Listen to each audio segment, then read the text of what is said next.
If you're applying for disability benefits or help people that are, the path to success has never been more complicated.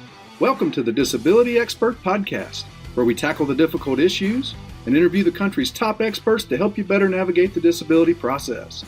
Winning a disability case is hard and keeps getting tougher every day. We can't promise you'll win your case by listening, but we sure think it's going to help. This really isn't that complicated. I mean, you want to win your case, don't you? Well, then listen to what I say. Hey, it's Chad Brown. Welcome to the Disability Expert Podcast. Thank you so much for joining us today. I am very excited to have a great guest again today, Mr. Daniel Bridgman. Daniel, thank you for being on the show today with us. Yeah, absolutely. Glad to be here. Yeah, so let me tell you a little bit about him, where we're going to get some behind the scenes information about how the disability process works today, as well as a deep dive into a couple of topics where there's some people out there that are really going to learn a lot about how to win their disability case today. Before we get to that, let me tell you a little bit about Daniel. 2003 to 2005, before he went to law school, he was a DDS examiner. Now, you may not know what that is, but by the time we get done today, you are. It's huge. It gives him tremendous insight into the whole disability process and how it works. Graduated from Wake Forest University School of Law here in Winston-Salem, 2008. He was in law school. He spent a bunch of time working for a firm that did Social Security disability work. Graduated law school, passed the bar, started his own firm, currently focuses on Social Security disability, owns Bridgman Gant Law Office, and they do some personal injury and workers' comp as well. Been in the trenches, by my math, over 20 years doing disability work. Very, very accomplished disability lawyer in North Carolina. Proud to say he's one of my friends. Welcome to the show. Yeah, thanks for having me. So I want to get right to this DDS experience that you have. So many people when they're in the process, our clients, they don't understand what's going on in the disability process. They don't understand the stages. They don't understand the steps. They get frustrated by it.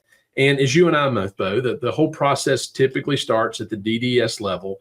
Do you mind just taking a minute, tell people what DDS is, tell them what they do, and what did you do for them when you were there? Because I think it just gives you a very unique perspective on the whole disability process and really positions you to be one of the better attorneys in the country in the disability space, which you are. Yeah, for sure. Thanks for the comments there. So yeah, DDS, as you know, stands for Disability Determination Services. And DDS, so Social Security, as you know, is a federal program, right? So throughout the nation, you can file for disability benefits, and it comes from the federal coffers as well. People pay taxes, at least for SSDI, they do, and SSI comes from federal government as well. But it's kind of administered by the states. In other words, using North Carolina, DDS is in Raleigh. There's only one office, and they handle all North Carolina claims. So whether you're in, Murphy, North Carolina, or Wilmington, North Carolina, or Charlotte, High Point, wherever it is, if you file for disability, that's where your case is going. It's going to Raleigh. Now, if you're in a different state like South Carolina, I think they have one as well in Columbia. Right. And so that is the agency that is tasked with making these, what we call the initial and reconsideration determinations. Those are the first two levels, so to speak, in the disability process. So essentially your case goes to Raleigh. They have examiners that work there. Now, that's the job that I did for a couple of years. The examiners, I would kind of describe them as maybe an insurance adjuster, right? For, say, Allstate, State Farm. When you file a claim, it goes to them, and they kind of review everything, get everything together, and then make a decision whether or not, you're covered or you can file a claim for benefits. So same thing here. That's what the examiner does. Now, at DDS, they also have doctors that work there in-house. So it's not a consultant outside, but literally there's doctors there. That is their job. And so they typically have two types. They have one that's on the physical side. So a physical that's, it could be an internist, could be a cardiologist, but they're going to make determinations on the physical impairments. And then you also have an in-house psychologist or a psychiatrist or some kind of PhD level psychiatric practitioner that's going to make determinations on the mental health impairments. So a lot of people don't know that. But again, you've got doctors that are there that are helping make these decisions. Now, the thing that a lot of people don't know, though, is that the doctors are not the only ones that make this decision. So, for example, your case goes to DDS. The examiner gets all your medical records as well. It goes to the doctor. The doctor makes a determination on what kind of limitations are appropriate. So, for example, a back pain case. You may send that file at DDS to the doctor. The doctor says, yeah, I think this person can lift, 20 pounds occasionally, can stand and walk 2 hours out of an 8-hour day. And then the examiner takes it back and makes a determination. Well, okay, now, right, step 4, can they do past work? Step 5, can they do other work? And then they make that determination. Now, you've also got supervisors. So you have a group. And keep in mind, though, it's been a while since I worked for DDS. So some things may have changed, of course. But nevertheless, we had supervisors. So they would do an internal audit or an internal QR, so to speak, quality review. And that supervisor would pull certain cases, not all of them, but certain ones. And they would say, hey, this looks right or this doesn't look right. Send it back to the doctor, send it back to the examiner. So they've got a good process and they've got a good way of doing things. The problem is, as you know, they deny the vast majority of cases. Yeah. They're not considering a lot of what me and you would call the non-exertional limitations, right? Sure. To give you an example, migraine headache, the only limitation they're going to give is they're going to say they can't work around loud noises. Right. And of course, anybody can work if you don't have to work around loud noises. That's a given. So that to me is the problem. But even some of the physical limitations, right? They'll see, for example, a claimant's using a cane. They'll say, oh, they can lift 50 pounds occasionally. Right. I mean, come on, that's kind of ridiculous to me. But that's exactly what's happening. And then they'll make a determination. There's a further QR process after that where it goes to Atlanta. Sometimes they'll send it back and forth. And the biggest problem I have with DDS, it's taken far too long. So when I worked there, we would probably get a case out within 6 months, 7 months was pretty average. Now, I mean, I'm seeing, I don't know about you, but I'm seeing 9, 10, 12, 14. South Carolina, you're seeing a year and a half before they even look at the case. Right. I mean, that's a big, big problem, I think. So what do you think? Obviously, you were there. That I'm assuming laid a big foundation for your understanding the process, allowed you to be your solo, start your own firm, jump right into the space. I want to get into a couple of things about specifics. I want to talk about migraines too, because I know just from our conversations, you have a really strong strategy for how you deal with those that I think a lot of people could benefit from. But before we jump to that, tell me what are maybe like 1 or 2 things that the person who's going through the process, they're in the beginning stages of the process, their initial application or their reconsideration, they're at DDS. What are some things that they can do, if anything, to improve their chances of winning at those stages? Or if any? Yeah, I mean, there are some things you can do, but I mean, the first thing I'll say about that is be patient, right? So again, it's, and I tell this to everybody, there's nothing we can really do to speed up that process aside from a very grave situation like a terminal illness or something like, I don't know, an organ transplant, right? Just to give you some examples. But yeah, be patient. But 2, there's a few things that I think could lay a foundation to winning that case at a later level, because very few people win at the initial and reconsideration. But there are some things that you can do, you're right, where you can kind of help that case win at the hearing level, which is what we want to do. So one is completing those forms.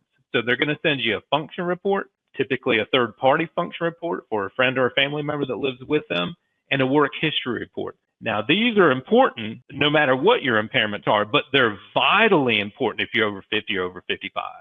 Sure. We definitely, as the attorneys, need to be looking at those forms. And we do. We advise our clients on that. First, we tell them, hey, don't send this back to DDS by yourself without consulting us first. We want to put eyes on those forms first and say, hey, what about this? Is this accurate? Maybe we can add to this. Maybe we can add some more information. Right? We're not changing anything. Typically, we're just adding more information or advising them, hey, here's the right way to say the same thing, and it'll help your case, by the way. Hey there, this is Kevin Rosenquist from the Disability Expert Podcast. Every week, Chad and his guests discuss the disability process and how expert attorneys help their clients obtain the Social Security disability benefits they deserve. But obtaining disability benefits is only half the battle. After winning your disability case, understanding Medicare should be your top priority, and that's where CBIG comes in. Disabled individuals must get their Medicare coverage right. Trying to understand Medicare can cause anxiety, uncertainty, and even fear. CBIG works with Medicare beneficiaries on disability around the country and is committed to helping those on disability navigate the complex Medicare process. Visit cbigcares.com today to see how CBIG makes Medicare simplified. Mention this ad and receive a free gift when you schedule a 10-minute consultation. And without getting deep in the weeds, I think the work history report is centrally important at this stage, because a lot of times people say, oh, I did a job and I did 1, 2, and 3. But the reality was they did a composite job without boring the world with what a composite job is. Our contact info's in the story. Like, just go call us. We'll tell you what a composite job is if you really want to know. But the point is that they oversimplify what they did, when the reality was a lot of times they were doing multiple jobs within their job, and that's a composite job. And you know as well as I do, in the later stages of the sequential evaluation process, whether a job is a sort of a job within the DOT or a job that's a composite job, is going to have big impact. And so I know with our clients, for example, one of the first things we do when they come in, if we haven't done the initial paperwork with them, is say, let's look at the work history report. Did you identify that job correctly? Did you list all the tasks you actually did? And so I think you're absolutely right there. It's one of those things where it's not a throwaway document. Like, it has real impact if you understand the rules. And if you don't understand the rules, you're like, well, what's the big deal? But the reality is it can be a huge impact on a case. Yeah, absolutely. Yeah. So let's get into this. So I am not a huge fan of migraine cases over the years. I will be completely transparent. I've lost many migraine cases over the years, not because I don't think they were disabled or because I didn't sympathize with the client. Like, golly, I remember my mom had migraines growing up, and I mean, it was debilitating for her. I mean, she wasn't disabled, but I had some experience with it.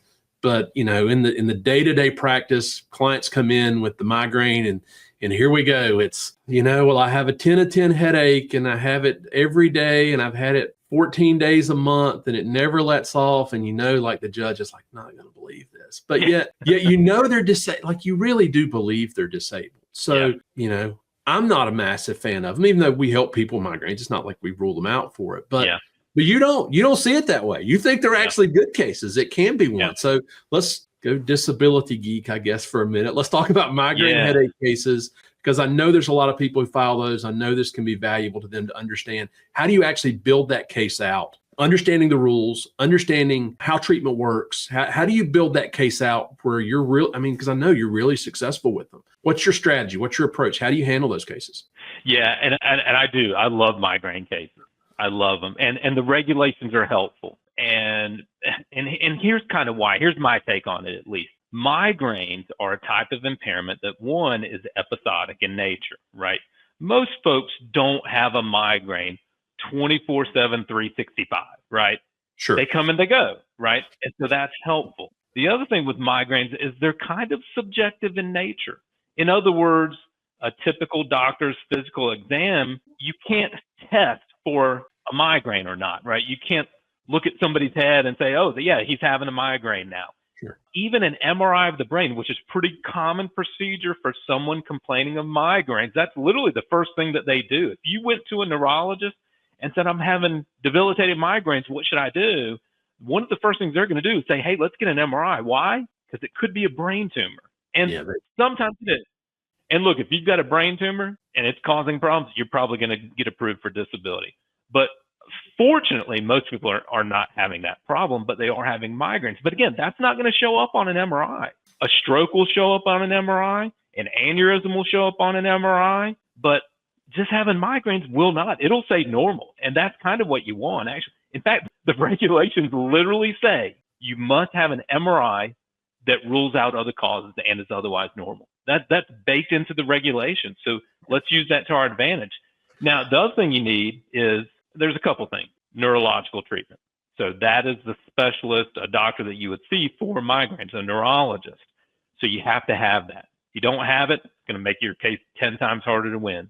You also have to be on some kind of treatment regimen, as with any medical impairment, right? You can't just throw up your hands and say, well, I've got migraines, I give up, right? You have to be on typically medication. Now you're seeing more and more injectable medications. We've all heard of Botox, right, for migraine headaches, Ajovy. There's a lot of medications out there. We all see them on TV, right, the commercials. So you have to be on some treatment regimen.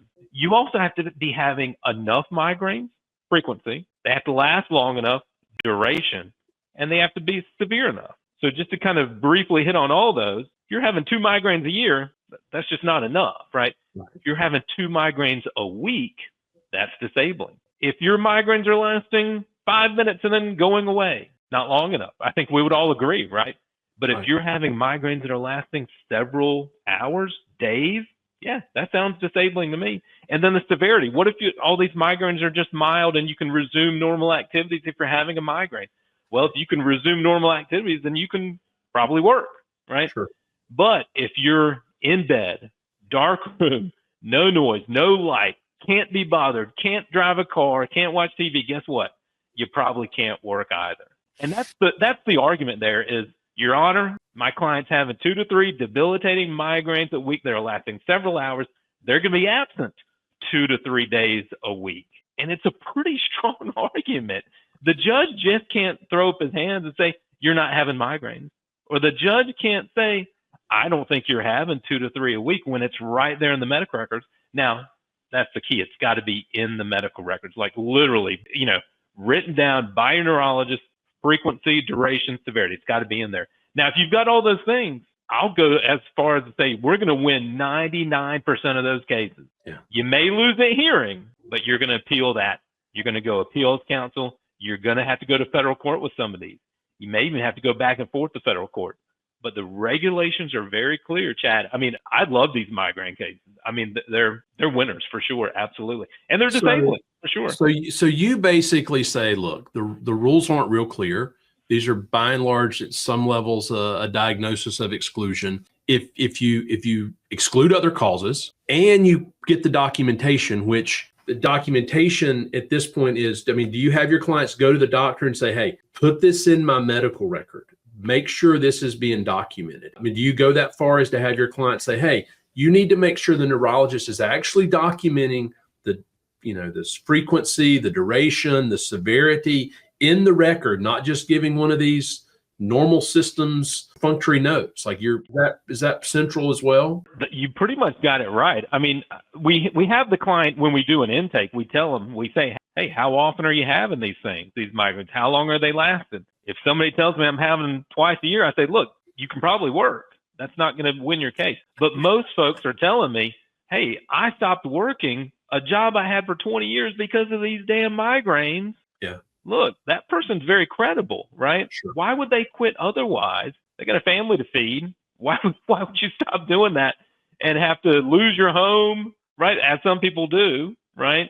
Lose their car, get divorced, right? Whatever it might be, to get disability benefits. To me, it doesn't make sense, right? So I take my client's word, and if the frequency is there, the duration is there, severity, I tell them, you got to tell your doctor that specifically. I need numbers. That's what I say, literally. I say the word frequent. That's not going to get it done. You know as well as I do, Chad, the judge is going to say that's too vague, right? Sure. I'm having a lot of migraines. Same thing, too vague. It's got to be numbers. And I hammer that point home. I say, you got to say 2 to 3, 2 to 4, whatever it is, right? I say, don't take my words, your truth, tell that neurologist and politely say, hey, Mr. Neurologist, can you make sure that you're noting my frequency of migraines in my medical records? I really do appreciate that. You're doing a great job. Headache diary can be very helpful. Yeah, for sure. Yeah. You hit on another point there that I think is important. A lot of people sort of don't really understand the disability process. I think a lot of times people get caught up, especially even attorneys, they get caught up in, well, the rules say this and the sequential evaluation process is this, and you go through these steps and you look at past work and you look at the ability to do other work and you look at their age and you look at the medical records. But you hit on something there a minute ago I think is also really important, which is judges are not supposed to abandon reason and common sense in their decision making. Yeah. And sometimes I feel like they do. I'm sure you do as well. Even though I think if you ask them, most of them would say, well, no, of course not. In fact, I've had these conversations where it's like, well, Judge, you can use common sense. Like, you're going to use common sense, aren't you? And you think about that when you have someone who has a stable life, who has a job, who has, every reason to continue working and a lot of reasons that things could go bad if they stop working. I think it's really important that you understand that you have to bring that to the table as well. So it's one thing to bring the medical records to the table, but you hit on a really important point there, which is you can't abandon reason and common sense. And you have to argue it too. Like, you can't just assume it. Like, you have to go to the judge and say, this doesn't make any sense that they would stop working. you know, and you have to get into that, which I think is, you know, a testament that you understand. I mean, but yeah, it really does matter. So let's talk about something else. So we talk about work. We have a lot of, it's interesting as I interview different people along the way, I hear different opinions on work. I have some of my guests say, well, golly, you can't ever work. That kills the case. And, you know, I personally have never advised anybody not to work. I think you're better off working physically, mentally, if you can work, than on disability. But you and I both know we have a lot of clients who are working, and a lot of times not for malicious reasons, because they need to pay the bills. They don't want to go into foreclosure. They're just trying to figure out how to make it from today to where there's some sort of stability in their life from disability if they're qualified. So how do you deal with these working clients? Because I know you have. Oh yeah, for sure. And we tell them at the outset, we're honest and upfront. You know, either the prospective client will bring it up, hey, can I work while, you know, this long process that we tell them is going to take years? What am I supposed to do to pay bills? I say, look, you can work, right? Just understand, working, generally speaking, can harm your case. It may or may not end your case. And then if it goes further, I'll explain to them, hey, here's what SGA is, substantial gainful activity. It's a limit that you can earn. It goes up every year typically, but if you're over that amount, bad. If you're under that amount, not as bad. And if you're over that amount for longer than 6 months, your case might be over with at that point, other than a few exceptions, right? But yeah, generally speaking, working can hurt your case. Now, there are a few examples where I think, and I tell people, working can help your case. Right. One example is when, let's say you have a client, I see it most often with maybe a learning disability, intellectual disability, autism, something where it's developmentally diagnosed at childhood, right? And goes on throughout life. There's no cure, for example, right, for intellectual disability or autism or something similar to that. Sure. And so what you have is a lot of these folks, they go to school, special ed, they graduate, they may take some college courses, they may attempt to work. Well, that attempt can help your case, right? Think about it. They attempt to work, they go through voc rehab, vocational rehabilitation, they get a job with a job coach, they go to work, and then they can't do it, right? Let's say they do a job for 3 months and they're getting a job coach's help every single day. And then the job coach says, I think you got it. Job coach leaves, and then the claimant can't continue work without the job coach. Now what you have is this. You've got work activity that will be questioned at the hearing, but you can easily overcome that saying, yeah, judge, my client wants to work, tried to work, got a job coach left, couldn't do it without the job coach. And we all know that vocational expert's going to say, job coach, that's accommodated employment, right? And therefore you're disabled, right? Sure. So in that instance, it can help. Now, if that same individual was able to get a job coach leaves, and they do it for 2 years full time, well, guess what? Now you got a job. Now you're not disabled, but now you're probably making a lot more money, right? Yeah. And you hopefully can lay that foundation for future years of self-sufficiency, right? You're not disabled. Sure. But in that instance, that's a good thing. That's kind of what we want, right? Right. But if you're not, now you've got some really strong evidence that now you're disabled, right? Yeah, and I think one of the things that frustrates me the most over the years, and I'm sure frustrates you, is a lot of clients don't understand there are a lot of rules. There's, like you mentioned, 6 months. That's under the unsuccessful work attempt rules. There's impairment related work expense rules, where if you're working but you have a lot of expenses like that, actually they're deducted from your income, which actually could bring you under SGA. There are time frames on how long you can work. And I think, you know, what frustrates me is when you get to the hearing and they're like, well, I didn't want to tell you. Oh my gosh, you needed to tell me. Like, we're here to help you. We know the rules. Like, we can tell you, like, when you're getting near, because a lot of people are like, well, I really needed to quit 4 months ago, but I felt like I needed to go on. If they just quit 4 months ago, their case wouldn't have been trashed, but they ruined it because they don't want to have that full disclosure with their attorney we're not going to tell anybody. I mean, by and large, like, if you tell us what's going on, I mean, we have rules for disclosure to the court, but we're here to help you. Like, it's not, we're not the work police. Like, we're the disability experts. Like, we're trying to figure out how to help you navigate the system. And clients need to know, like, you got to tell us. Like, the more we know, we're so much better positioned to help you than if you keep it from us. Yeah, for sure. And that's why we're up front from the get-go. We say, look, one of our things is, hey, we're glad to take your case. If you do go back to work, it's okay. Might hurt your case. Let us know immediately so we can advise you properly, right? I mean, that's what we need to do. We need to know that so we can hit it off at the beginning and say, hey, look, if you continue, here's what's going to happen. If you stop, you're probably okay. And then going over unsuccessful work attempt. Maybe what I found too is a lot of folks are self-employed. And so there's a different set of rules for finding of SGA for self-employment. I mean, you could write a book on that. It's super complicated, but there's a lot of rules around that, especially if you're part of a partnership. Think about it. Partners doing 95% of the work, claimants doing 5% of the work, but getting tagged with $30,000 of income. Well, guess what? Now he's only getting tagged with $5,000 of income because of the self-employment rules, so there's ways around it, but it depends on the facts, right? It depends on the facts. And you got to know. I mean, I think for me, the thing is you just got to know, like, just tell me, just tell me what's going on. Like it's not like you're the first client we've had that ever worked or smoked dope or, got drunk and got in a fight at the bar. Like, it's not like we haven't seen all of these things before. Like, we've seen everything, Chad. Yeah, we've seen everything. Just give us the facts. Let us figure out how to help you. So, all right. Yeah. Well, I hate we're running short on time. I'd love to talk some more. Give me a couple takeaways for clients. People listening to the podcast or going through the process. Just give me one or two takeaways. What can they do? What shouldn't they do? Just anything at all that you think, hey, I want my clients to know this, because if they just follow this rule, we're going to have a better chance to have a better chance to win. I think one of the biggest things, and I'll try to be as brief as I can, patience. No, you're good. Patience, right? I mean, this is a long process for most folks. Sure. We're talking 2 to 3 years to get a hearing, right? Just enough said right there. I mean, I've had cases, I don't know about you, Chad. My longest case was 10 years. Oh, yeah, sure. 4 judges. Finally got her approved. Yeah. Right? Yeah, we had a 24. I think we had a 2014 open file date in my office last year. So, I mean, that's a decade. Yeah, that's crazy. But patience. The other biggest thing, and I harp on this with every client, my staff is instructed as well. Every time we talk with a client, no matter if it's, hey, I moved, something trivial, we say, hey, are you treating? Yeah. It's all about treatment, right? It's all about treatment. We can't argue on your behalf that you're disabled unless we got some evidence in the file, which is basically treatment record. So if somebody shows up day of hearing and they haven't seen a doctor in 2 years, guess what? There's nothing I can do. Me or you, we can't do anything. There's no evidence, right? For sure. You gotta have evidence. So treat.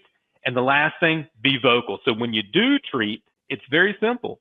Advocate for yourself, right? Don't just tell your doctor, as me and you probably do. I go see the doctor, I'm in and out. I say, I'm doing fine. See you next year. Sure. No, don't do that. Tell your doctor, my back is killing me. But be more specific. Hey, doctor, my back is killing me. I got to sit down to shower now.